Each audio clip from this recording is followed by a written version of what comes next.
threat of AI taking our jobs to the soaring costs of housing, Americans are becoming increasingly worried about their futures.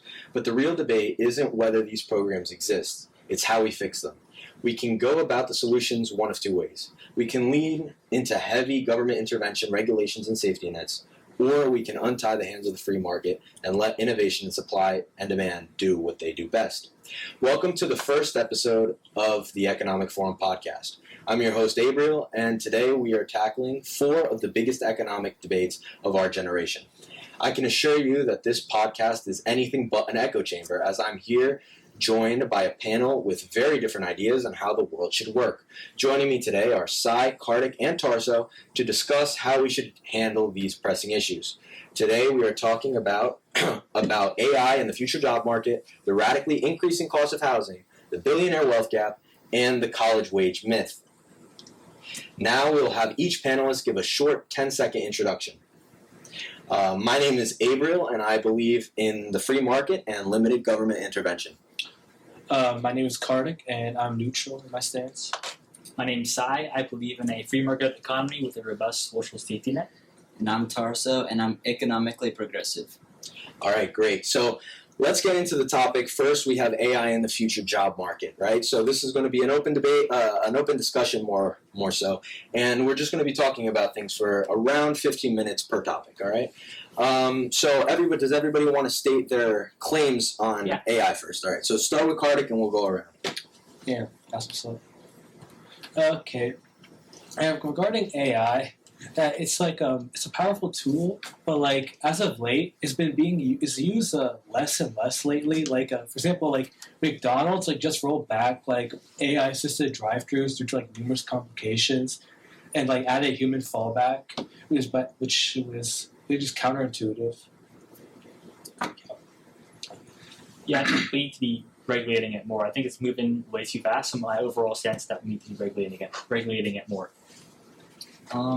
I don't actually think we should regulate it. I mean, if the AI works, then it works. We shouldn't be pushing back on it. And I know it's getting rid of jobs.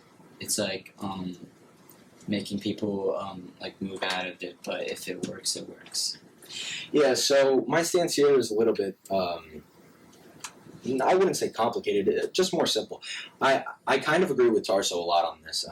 Less government intervention here is obviously, I think, better.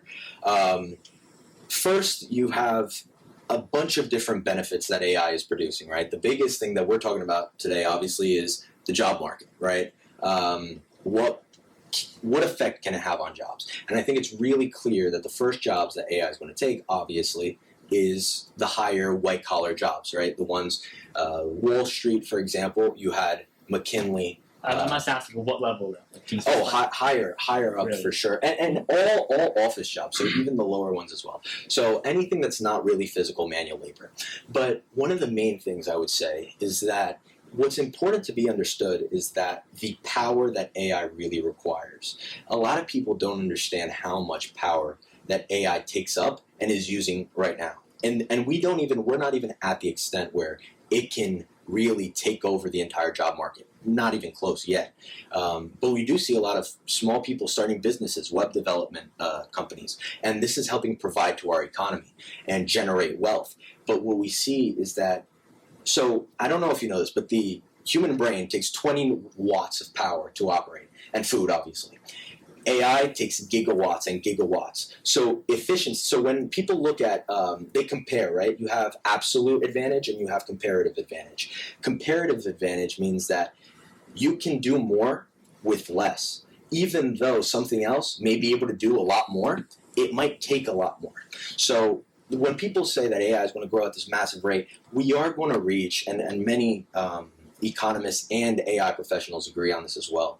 They agree that AI is kind of like a logarithmic curve.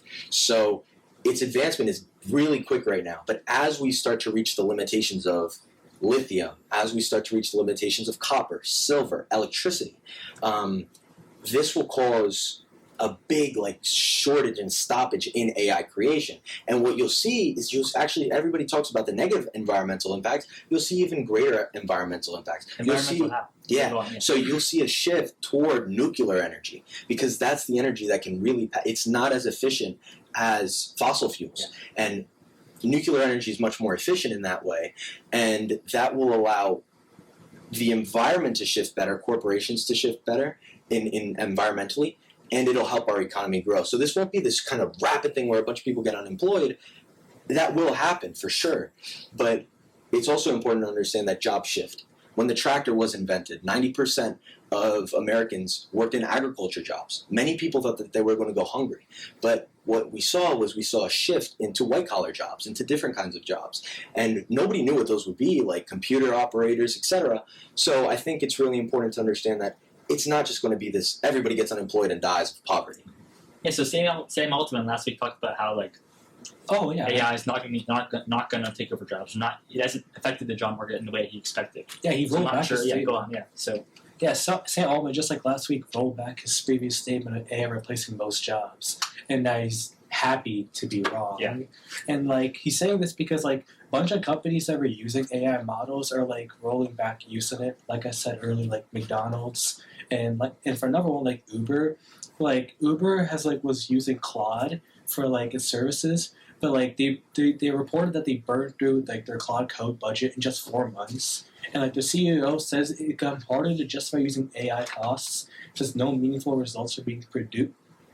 yeah, it's good. Yeah. Being produced with the high licensing fees and increasing compute costs on advanced models. And alongside that, the NVIDIA vice president remarked how the cost of computing using AI is actually going beyond the cost of using human employees. AI is saying companies with company loss, he said, that it's costing them more than human employees, which goes against the reason for the AI push. I think it's like two reasons really. There's both the how much it costs to transform your workforce into AI. That's number one, and two is just like it being actually good. So we saw in those drive-through incidents, AI wasn't actually that good at doing the job. But also we've seen that I think you mentioned job markets, like how in the past year you've seen AI take jobs. But I'm not really sure that's what the data shows. From what I've been seeing, it's more so like the jobs that are going away, it's not because of AI. Not yet. Because it's extremely expensive to do that. Yeah. And actually, you're right about that. So, of the Actually, unemployment, no, you are, because a lot of unemployment that has been happening recently, a lot of the companies have been using AI as an excuse. It's only been around like 6,500 around jobs that were lost because of AI or claimed because of that. And the reality is that a lot of corporations, just to justify layoffs, they just claim it's AI when actually they want just shorting. Yeah, they said that because like it would get people to invest in them while they get to fire people. So they not only like get rid of unnecessary like fat, they also now get extra money coming in. Yeah, Torso, what do you think about that? So I did an article in my computer science class, and it was about an article called "AI Arms Race or Not the U.S." I did an article about tech taking over jobs, and they said that most AI companies, they've laid off like thousands of jobs because of AI. So that's why I was saying that. So I think AI is taking over jobs. Maybe not like directly, but it definitely is. I think when we look into it, it's the excuse of AI, but it's being like masked And over. it's really only around 6,500 reported It's jobs not out of the millions of jobs that we do. It's extremely expensive to do this, and even when they fund to do it, it's still there's still some like mega failures. Like Also, like AI tends to like also hallucinate code. Like I've used it personally a lot, and a common issue come up with is like it recommends me like Python libraries that like don't exist. It keeps using code that like just looks correct but isn't actually working, and may work, but it doesn't work from my like code base.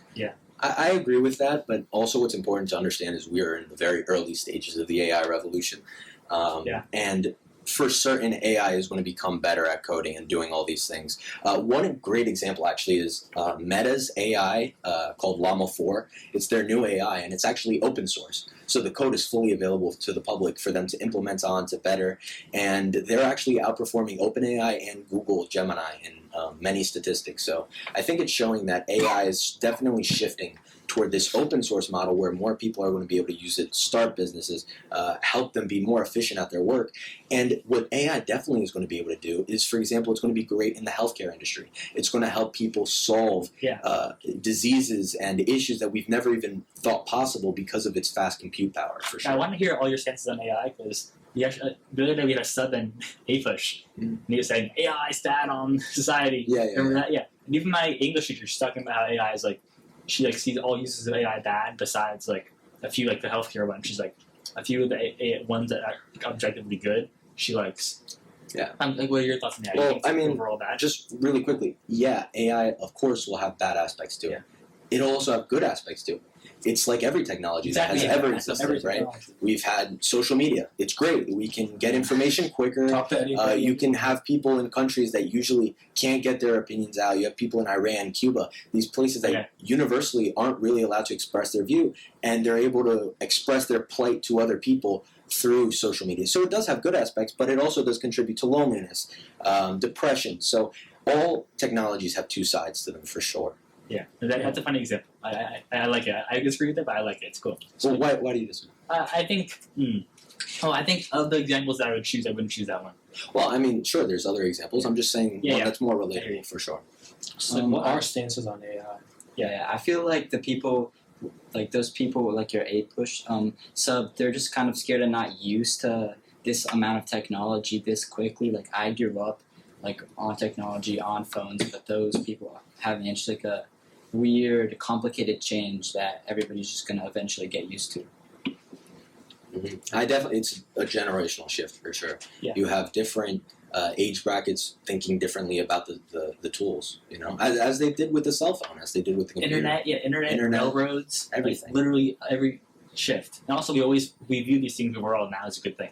Railroads, like we have the biggest railroad infrastructure in the country. It's all for cargo, not passenger. But still, it's You're saying New Jersey, right? No. I'm sorry. Across the world, our country, the U.S., we have the best railroads. For cargo at least. Interesting. But that was viewed negatively back in like, the 1860s. Yeah, and it actually helped the North win the Cold War, but that's besides the Cold War. Sorry, the Civil War. The Civil War. That's true. Okay. Well, what's your opinion on it? I think it's overall good. I think we look back on these revolutions and we always generally view them as good things. I think there are negatives, such as like loneliness, social media, depression as well. Negatives to railroads as well. Like, they're very long, and sometimes they stop traffic for. And currently, they're big polluters, right? Are they? I'm not sure. The coal power ones, at least. We are shifting toward maglev trains and things like that, but at least traditionally, for most of history, they've been burned on coal. Exactly. But I think that even shows that, like, as technology shifts, things get better, especially, for example, environmentally. As, like, you can look at the more developed nations pollute less than the less developed nations because they can actually rely on newer, innovative energy sources than just coal. Especially the poor countries in Asia, they have it's crazy how much they use coal. And even back in the UK, with some of the energy shocks, they've shifted to using coal more in the short term. Mm-hmm. Back to my stance, I think overall it's a good thing. Overall, we're seeing these negative impacts, but I think even if we try to go back to the old days, that never works. It's kind of like a random thing to say, but I feel like even if we try to go back to an age without AI, it's not going to happen. So I think we need to embrace it and also work around it. And the issues that, like, if we're seeing issues in school, the point of school is to learn. So we need to find a way to learn with AI being there, and maybe even use AI to help us learn.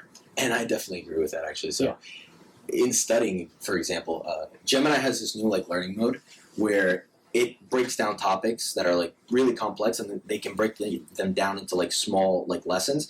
And I use it to study for a bunch of my tests, for my Spanish tests, for everything. That's a good thing, right? And it's a great, useful and use case where people who may not have access to the high level schooling or the best public schools because they may not live in the high income areas with nice schools, they are also able to use this technology to benefit them. And I think this will definitely help a lot of people. It will hurt some jobs, and there will be a transition, and it will be sort of painful for sure. But what's definitely a fact is that it'll bring a lot of people out of poverty as well, and bring down the cost of real goods because it'll cost less to produce them. How much time do you have left? We still got time. Okay. One last thing I want to talk about is our thoughts on copyright too. Is both AI and large amounts of data to train the AIs. So I'm curious, like, what are our thoughts on copyright and how we maybe regulate that? I'm not sure. Or so you want to start? Yeah, so I saw this thing about I forgot who implemented it, but if you make a movie out of AI, anybody can take it and it's not really yours. And I feel like that should be the case, because if you're Yeah. using AI, you're not really the one making Oh, so you're it. saying like Yeah. if you that's not your property. If you Yeah. create Yeah, it. because, like, I think so. it's kind of made of like the property of like every other person like on the internet, because like it scours the internet randomly just searching for images. So like that's made like the AI is the AI is trained on like a data set of all these images, and what it does, it just like pulls from them, pulls like pieces, like rearranges them, and like what then gives you back what's made. So it Yeah. looks new, but really just like collection of everything else that's already found or seen. So really, that's not yours because you didn't make it. That's everybody else's. So it should be free for everyone's. everyone to take. Is that it? Yeah. Yeah, and I think that, I mean, academic journals, books, publishers have all kind of adopted a specific way to handle copyright with AI. They basically, if it's AI or AI helped you with it, cite AI, like you're citing an author. Cite that AI helped you with this, this, and this. If you use it as an editor, cite it as an editor. If you use it to fix your grammar, cite it as that. Also, when you use it to generate ideas for something, or just to talk with it to come up with ideas that you want to use in your book, that's not really considered as much of a copyright infringement, according to most of the newer publications and journals. But I do want to move a little bit off of this topic onto housing. So we're also going to talk about the housing crisis that we're seeing right now in the United States. The cost of housing is exorbitant. It's really high now, more than ever.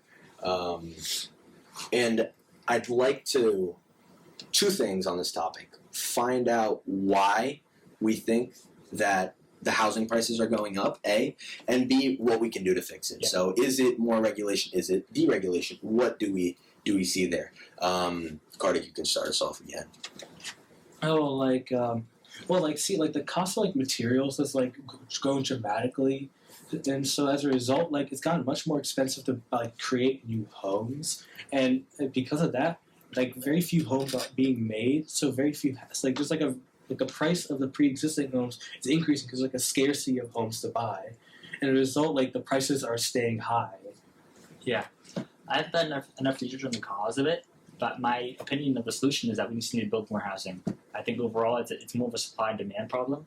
So I think overall, just that having more housing would be good. I think some of the costs of it Also because like the absolutely- zoning laws. Oh, the zoning. We talk about zoning as well. Your opinions, I'm sure. It is the primary issue here. It's definitely zoning Okay. laws. But before I But go, let's move on. Yeah, I Yes. definitely agree with Sai. I think it's just a supply and demand thing. We are not making enough houses, and people, like the population is growing. More houses need to be made, and there's just so much more things that goes into making a house and buying it. That's making it really expensive. They should have high mortgage Before rates. you jump, I want to know. Mhm. Zoning, do you think it's too strict or not strict enough? 100% too strict. Okay, So- I agree. So what's happening right now with zoning laws, for example, is you're seeing red tape on building homes that's 32% of the total cost of a home. So 30%, that means a third of your home's value had to be paid by the builders in regulatory fees, in time. It takes a very long time to build a home because of all the various levels of government and bureaucracy you have to go through to actually be able to build a home. That, alongside with zoning laws where you have governments and city councils basically really regulating the amount of homes that are being built. And again, I agree with both of you. It's a supply issue. We need to build more homes. It's supply and demand. The more houses we have and the more we get built, we're going to have a better market for housing, and we're going to see single family homes be bought more by lower income people for sure. And NIMBYism is also a big factor here. Not in my backyard. You have a lot of lawsuits regarding NIMBYism and people not wanting certain projects being built in their area, etc. And I think that the suits should be shifting from this kind of subjective lawmaking, bureaucratic method to more so safety. If a company is not building a safe or reliable structure, then they should be sued over that, and that's massive market incentive to not build a structurally inefficient home. For sure. I think that Yeah. poorly. I think zoning is a huge issue. Yeah, for sure. To resolve. I think we agree on this. So any other thoughts here? Really quick. Yeah. I did want to bring up some other topics inside of housing. Yeah. So it's not just zoning. I think that's the primary. If we got rid of that, we definitely have way more housing and much more affordable for sure. It's also the fact that, or it's not even this is a fact. I'm just saying that factors that do play into it are institutional investors, foreign buyers, and so on. My personal opinion is that I don't think they have very much effect on the actual market. But I did want to hear what you guys think about foreign buyers, for example, China buying farmland, big corporations like the Bill Gates Foundation buying tons of farmland. What do you think about that? You guys go first, though. I think it really does increase the prices because whenever a foreign buyer wants to buy a house, they have to bid, and those bids keep getting higher and higher, forcing like all the house prices to increase. Yeah, my two questions there are, so you mentioned that they're having no effect. No, I didn't say no effect. I Okay. said minimal effect compared Minimal to zoning effect. laws and other more pressing issues when it comes to the housing market. Yeah, so I think my main question is is like, what effect are they having, and I suppose that's it. Well, and yeah. So for sure they go finish. with that effect, how should we change the future? Should they be allowed to buy if they're having no effect? And I know that's kind of the point, but Yeah, so actually we are seeing a movement right now against institutional investors in housing. For example, you're seeing... are there any benefits to? no, I'll get to that really quick. But for example, I'm just saying that this is not really a political divide. A lot of people view it left, right, regulation, deregulation. You actually see kind of bipartisan support for not allowing institutional investors to invest in housing. I don't think that's the right way to go about it because only 3%, 3 to 5% of houses sold in the U.S. are bought by institutional investors. That's a radically low number. The much more apparent cause is certainly zoning laws. Okay. And also, when people bring up China and Bill Gates buying a lot of farmland, while true, Bill Gates does own 270,000 acres of farmland. But you also have to consider how many acres of farmland are in the United States. It's over 900 million.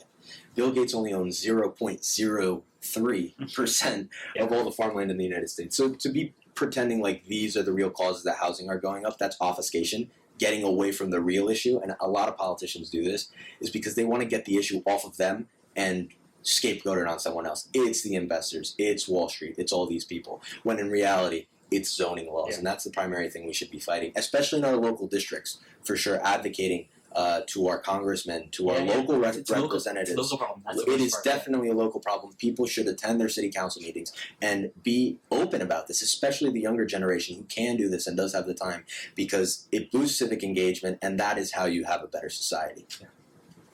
Kartik, any thoughts? I don't really have much to say on this topic. You already said you both already said everything I was going to say. So one thing I want to make sure is that that small portion of institutional investors, are they having an outsized effect in the market at all? I want to make sure about that. Not really. So institutional investors are divided into certain groups, right? So you have institutional investors owning over 100 homes, which is like BlackRock, these kinds of bigger mega tycoons. They're the ones who own 3 to 5%. Once you increase to over 3 homes, it's closer to around 10%, I believe. I don't have the stats in front of me, but it's around 10%. So yes, 100% they are buying, and it is increasing prices for sure, and don't get me wrong there. But the bigger issue is if we were building more homes, that price wouldn't affect, that buying wouldn't affect as much because you'd have new homes in development. That paired with the fact that institutional investors right now are basically focused on rent, obviously. They're not just owning these homes for property values. They're renting these homes out to renters. And what we are seeing right now in the United States is so you are seeing housing prices increase, but you're seeing renting prices decrease. So it's easier. They are. In certain areas, especially urban areas, in certain urban areas, they are decreasing. And that's because you have more institutional investors, more housing for rent. Is that a recent trend? That is more well, that is a more recent trend because of the uptick in zoning regulation. Deregulation? Regulation. Oh, okay.